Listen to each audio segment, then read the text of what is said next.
Now let's bring in Glenn Greenwald from Salon.com, who calls Israel's actions, quote, heinous and repugnant. And well, let me just ask you, you have ships approaching Gaza, controlled by Hamas. Hamas is a terrorist organization. Israel did, I don't think this is disputed, offer to have the ships inspected. If there was no contraband on board, let the ships continue on to Gaza. Why was that not a reasonable offer, and why can Israel not intercede to stop the flow of contraband? Well, first of all, international waters, which is where this ship was, is not owned by Israel. It is a crime, a war crime, to attack a ship in international waters that is not engaged in any aggression. And no one claims that these ships were. I mean, what you're describing is absolute anarchy, that any country can just say, no ships can go here, and if you disobey our order, we're going to attack you, board your ship forcefully, and kill anybody who doesn't resist. Well, secondly, let me just finish, because you just had on 10 minutes of uninterrupted pro-Israel propaganda filled with falsehoods. The blockade is one of the most brutal and inhumane blockades we've seen in the last generation. Look at UN reports that are objective, not Netanyahu aids, that say that 60% of the babies in Palestine have anemia, 65% of the population is food insecure. The entire Palestinian economy has collapsed as a result of this blockade. Israel routinely refuses to permit all sorts of imports, including food, chocolate, French fries, anything but the barest necessities to keep those prisoners, which is what they are. Glenn, let me just, I hear, Glenn, hold on just one second. Let's go back. Ruth Wedgwood, who is really a top-flight intellect and scholar of international law, said that nations that are at war are permitted in international water to enforce a blockade and to check to see if contraband is on board. Now, nobody has said that Israel has prevented humanitarian materials to flow through to Gaza. You may be saying there's not enough. I just said that. The UN has said that. Well, everybody says that. Israel constantly prevents humanitarian aid from going through to Gaza, and that's why this claim of, oh, you just give us the cargo and we'll take care of it for you, is an absolute and absurd joke. For the last 3 years, the Israeli Prime Minister's aide, top aide, when the blockade was first imposed, said the purpose is to put the Palestinians on a diet. That's what the Israeli Prime Minister's top aide said about the reason this blockade was instituted. It is a completely inhumane blockade that is starving the people of Palestine, as the UN says, not as I say or Hamas says or as you say or as Netanyahu aides say. Look at the objective reports can we go back about what's happening to the people of that population. Let's step back 1 second. Let's see if we can agree on one thing. Is Hamas, in your view, a terrorist organization?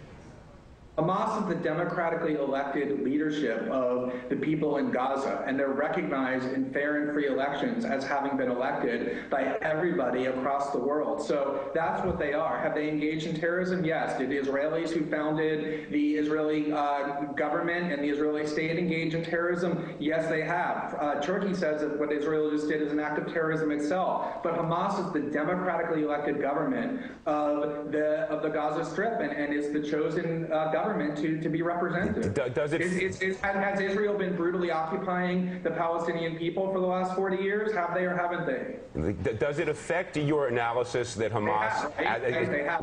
Glenn, hold on a second. Does it affect your analysis that Hamas has as its stated policy the destruction of the state of Israel? And in fact, Egypt as well is blockading Gaza and Hamas, because Egypt as well views Hamas as a terrorist organization. So both Israel and Egypt here are agreeing that only humanitarian materials should go through, and both have a stated objective to prevent war material from going through over this border by land or by sea. And so what you're referring to is the Egyptian dictator that is the leading recipient of U.S. aid, several billion dollars a year, right after the Israelis. So yes, the Israeli dictatorship, along with the Israeli government and their patrons in the United States, all agree that the people of Gaza should be suffocated and closed off into a prison. If you're going to cite the actions of the the Egyptian dictatorship as though that lends moral authority to this horrendous blockade, that's pretty bizarre. Now, Glenn, in all fairness, I think, Glenn, Glenn, I think what you also need to acknowledge is that Egypt is in form a democratic government as well, as is Israel, of course. And so when you say that alone, as are the Gazans and Hamas. Hamas has, again, let's get agreement where we can. Hamas has stated very clearly that it wants the destruction of Israel is what it seeks, and therefore it is rational for people to say they are trying to get armaments. They've been shelling into Israel for many, many years. So Israel has a legitimate reason in terms of self-defense to check to make sure that armaments are not flowing through with humanitarian resources. I assume you would agree with that.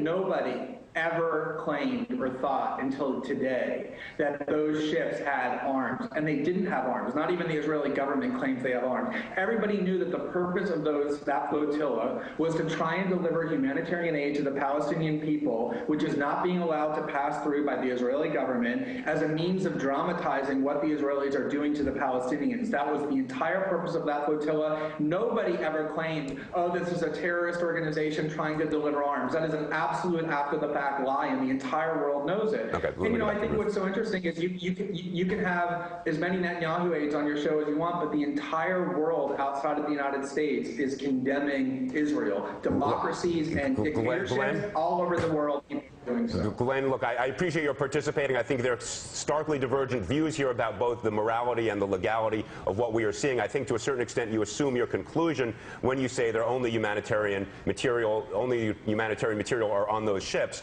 That is precisely what the Israeli government says it wants to verify.